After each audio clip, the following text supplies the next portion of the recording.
Sean Cole. Yeah. There's so much going on right over there. But how many of you guys are excited to be here at the pep rally? Yeah. It's one of those things that we wanted to try something new, and I think we're loving it. It's a great opportunity for us to be able to come together.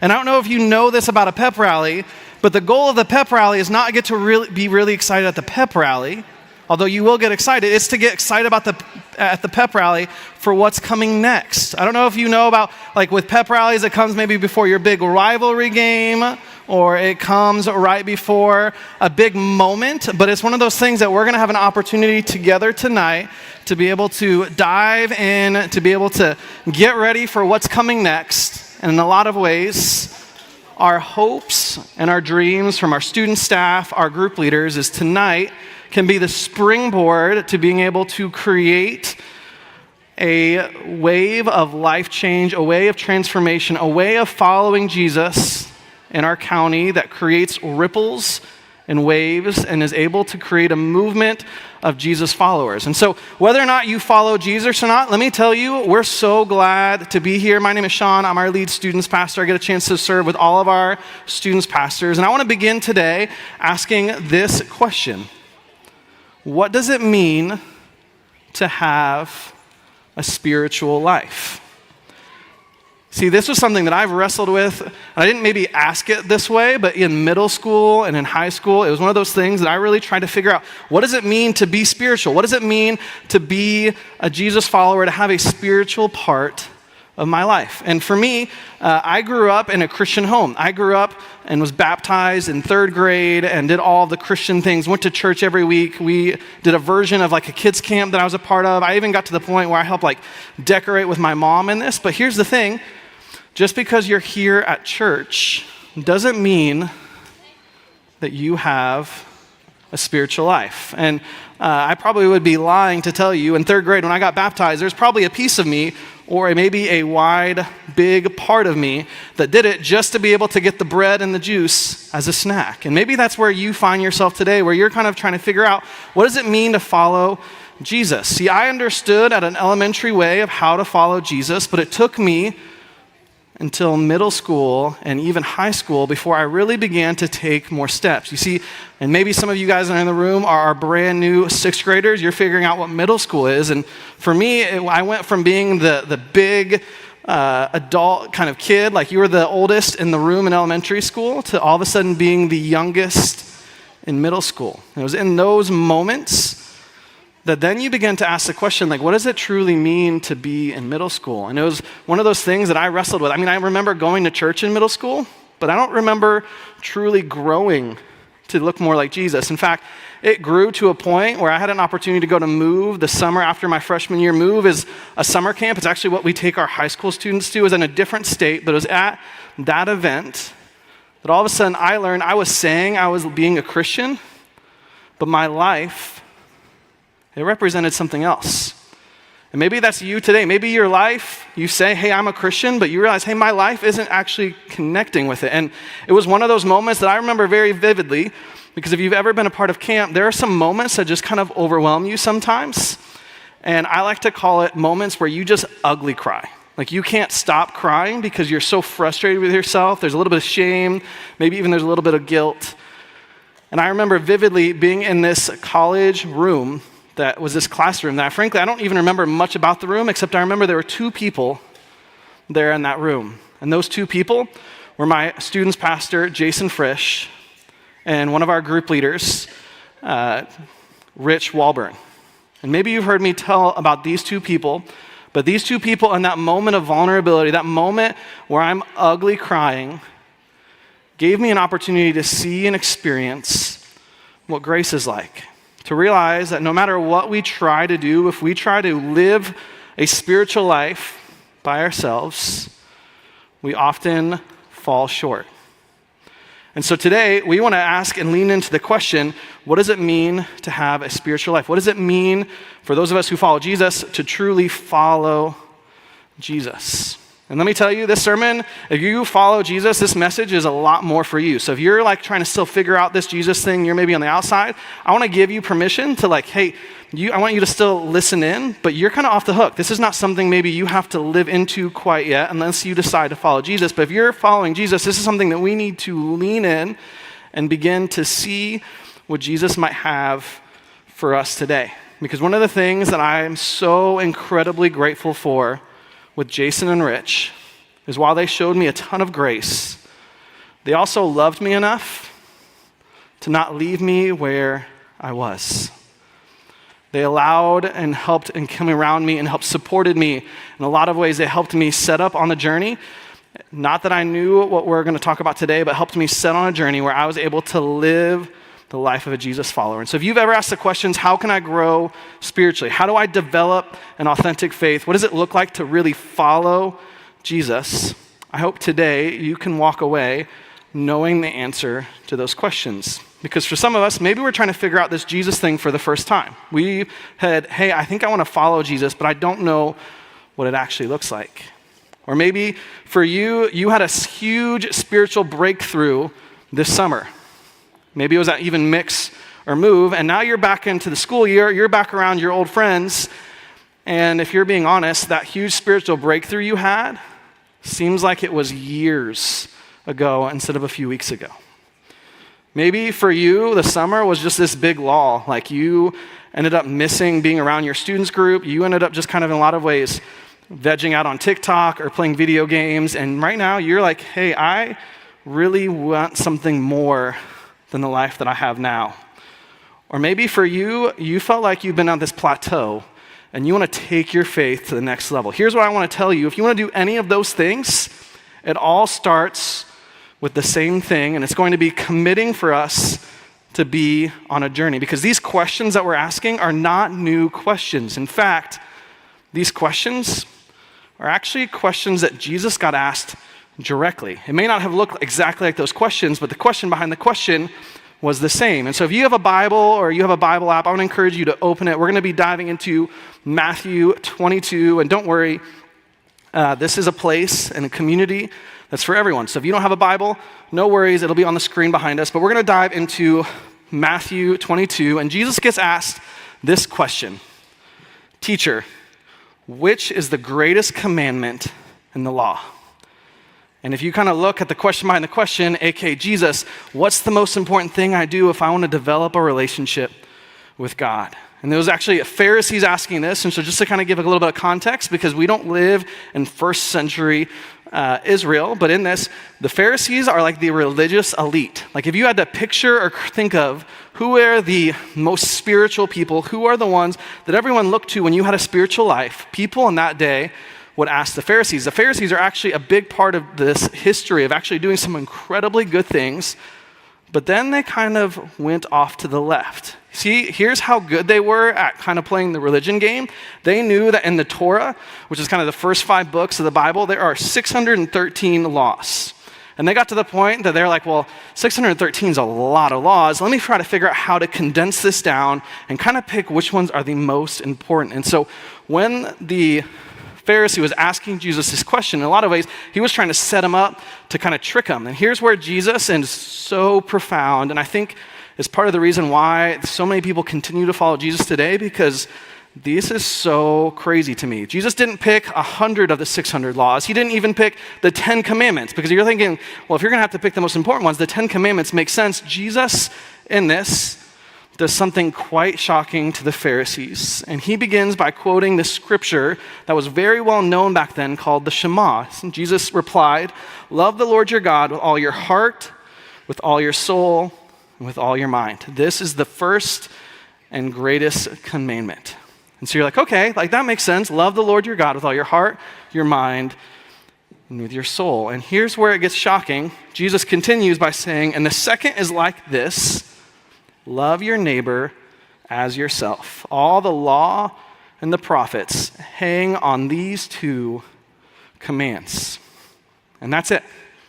He only uses 2 laws. And if you look a little bit deeper or look at a couple different translations or the Greek, the phrase hang on actually means hinges on, which means like if you follow these two things, you follow everything. These two support all 613 laws, which you can imagine the Pharisees are probably a little bit embarrassed because that makes sense. If you love God and you love people, you begin to follow Jesus in a way that begins to give you the life that God intended for his people all along.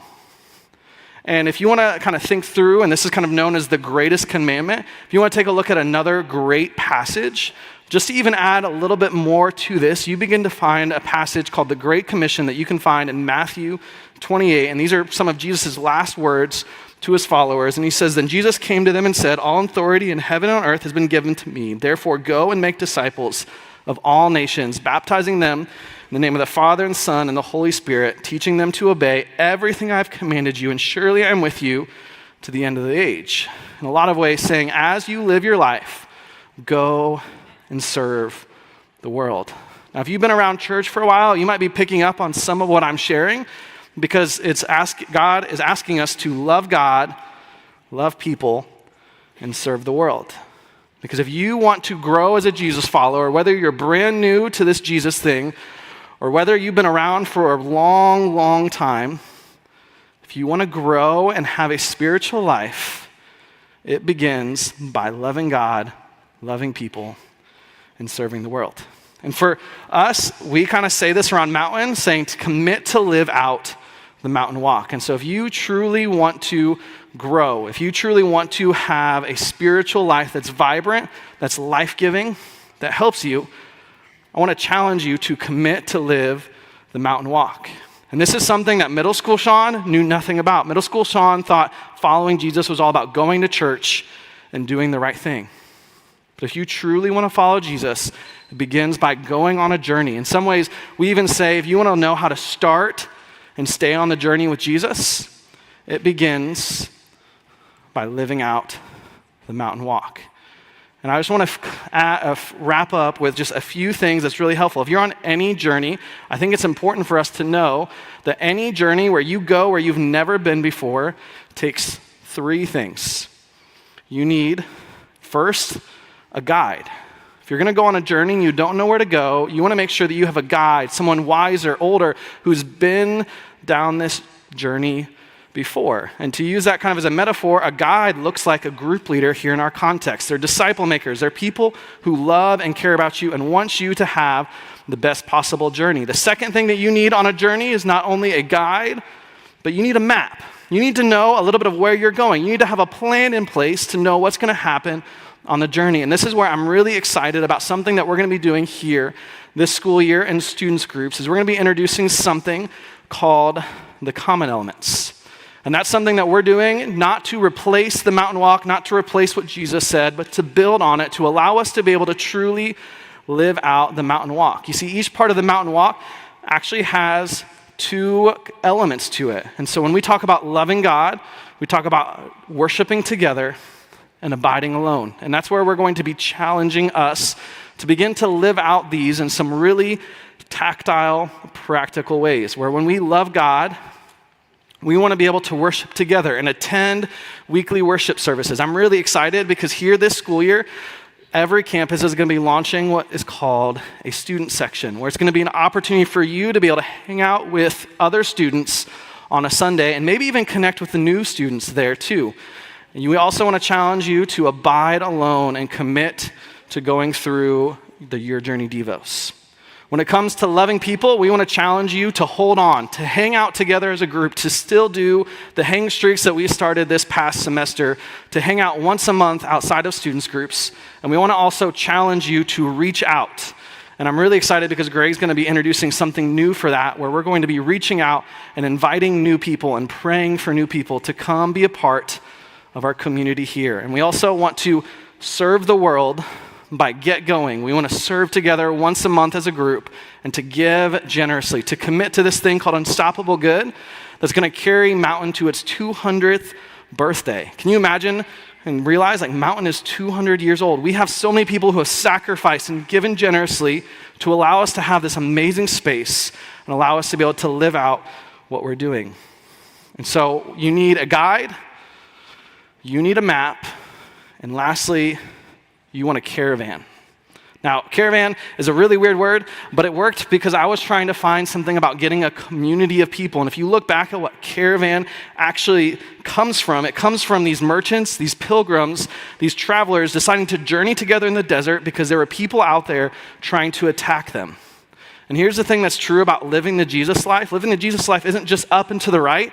Living the Jesus life is one of those things where we choose to lean in and know that there's a really real enemy.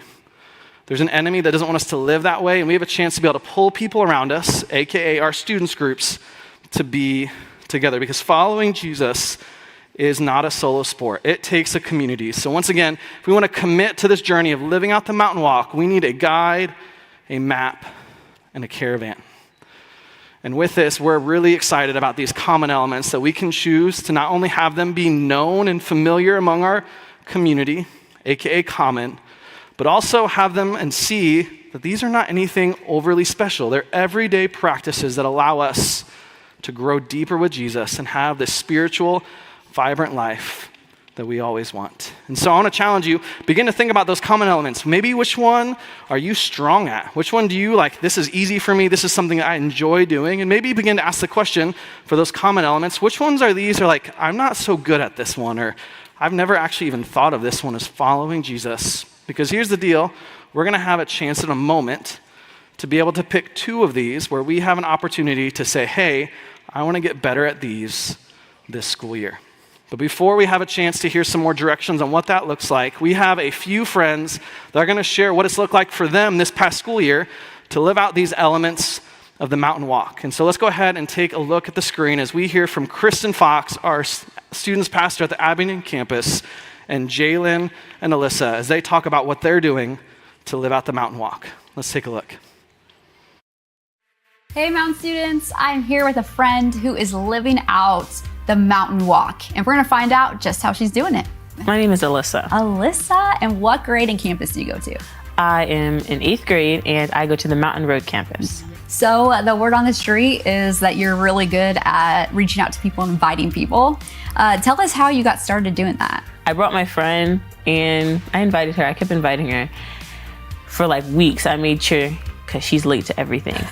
And I think the week that she came, she was so late. I think there was only like 10 minutes left. Oh my goodness. And then the next week she came and she was there before me. I do 3 sports and a lot of my friends do 3 sports too.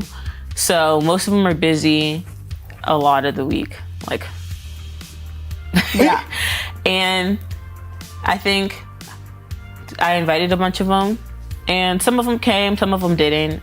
And so I think I just started inviting people. Yeah. Why do you believe that it's important to be reaching out and inviting people to church? On a certain level with people your age, I think it's good to grow together with your friends, because you would hate to have a friendship that fell apart because one person was growing spiritually and was living that out and one friend wasn't. It kind of made me like, I don't know if this is the right word, but like hungry to invite more people. Because as one of my friends, as she came, the very few times that she did come, I could like grow with my friend and not just separately. So for those thinking, oh, I gotta invite my friend and it's gonna be this big to do and it's gonna be just this big job and this big thing I have to do or whatnot, like what advice or tip do you have for them? Inviting people, it's not like some grandiose proposal that they have to like say a yes. homecoming proposal, Yeah. or, you know. Like you don't have to be like a preacher to invite people to church. You don't have to have like such a good faith. It's more like, hey, come with me, we could grow together. Most of my friends, the reaction was, I'll try to make it, because any kid likes an excuse to hang out with their friends. Yeah. It's just like a little gesture. And even if they say no, it just shows that like you care. So you're saying like, just come with me. Mm-hmm. Come and experience this with me and we'll experience it together as a community. We might think inviting people to church isn't doing anything, isn't making an impact on either, our lives or their lives, but you just showed us that it does and it can. And so thank you again for reminding us of that, and just reminding us how important it is to keep the invite going, even when they say no. So keep inviting, keep being an example for us, and thanks for being here.